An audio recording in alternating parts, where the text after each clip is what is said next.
Good friend Daniel Moreno just recently posted up on Facebook about kata, its effectiveness at certain ranges, and functionality of them in general. Here are my thoughts. Good morning, everyone. Chris Hansen here from Karate Unity. Rocking the Karate Culture shirt. Love this shirt. Anyway, so first of all, let's just talk about this. So kata, in my opinion, is a biomechanical tool set. It's a biomechanical alphabet. And, if you look at the English alphabet, we've got the letters A to Z, right? It's off the top of my head. There's really just two of those letters that are effective. And by two of those letters being effective, what I mean is the letter A and the letter I, yeah, they're both vowels, but really stand alone. They have effectiveness in the English language. A being an article to signify oneness, one, kind of like an, the letter A-N, and I being a pronoun, to signify, a person, like a pronoun, right? But you see, those are just two letters out of the entire 26 alphabet that can be used standalone, right? It's those same kind of, that's 2 out of 26, right? So basically, letters on its own mean nothing unless they're combined into words, sentences, and other structures like paragraphs and bigger pieces. That's where I'm going with this. It's just like kihon wazas and kata. They are the biomechanical alphabet. Standalone, they mean nothing. No offense, but you gotta take them apart, and that's where the Bunkai process comes into play. Take them apart and use them in a variety of ways dictated by range and context. I mean, those odds are a little different, a little higher, when you're looking at kihon wazas and kata, right? But my point is, I can't really take kata movements and make them effective standalone. You just can't, because in a self-defense or combative nature. And that's simply because of the things are going to fall apart under randomization and violence, right? There's just too many things that are going to go wrong. So what you got to do is you got to take all those things, combine them, and make them effective, right? Under modifications and adaptations based on range. And you get all that from cross-training with other arts and combat sport players, or just simply just training alive. If you do that, you'll see that you can make all of these things work at all kinds of ranges, hands down or hands up. It doesn't really matter, right? Because you got to throw in head movement, feints, 360-degree movements of your body. Things rotate and change, not just in one plane, right? Things move, right? Because of our bodies. So, I mean, take a look at fighting, right? Take a look at professional fighters.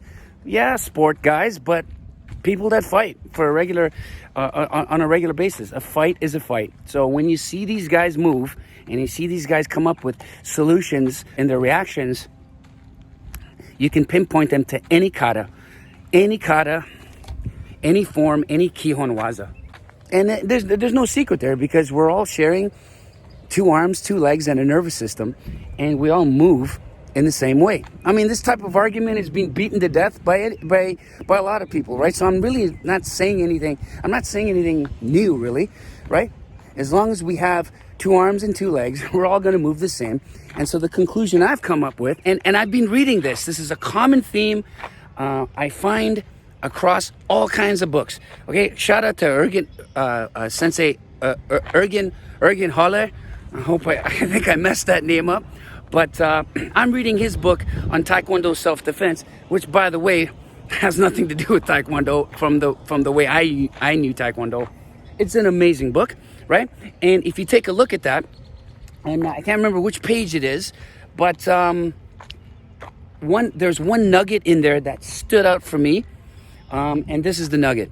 In time, there's really not a lot of new things you can learn in the martial arts, just new ways of using the old things, right? And to me, that was amazing, because I think I've reached that stage where, I'm starting to see all the biomechanical movements the same. They're surfacing across all these arts and combat sports. There's really nothing new under the sun.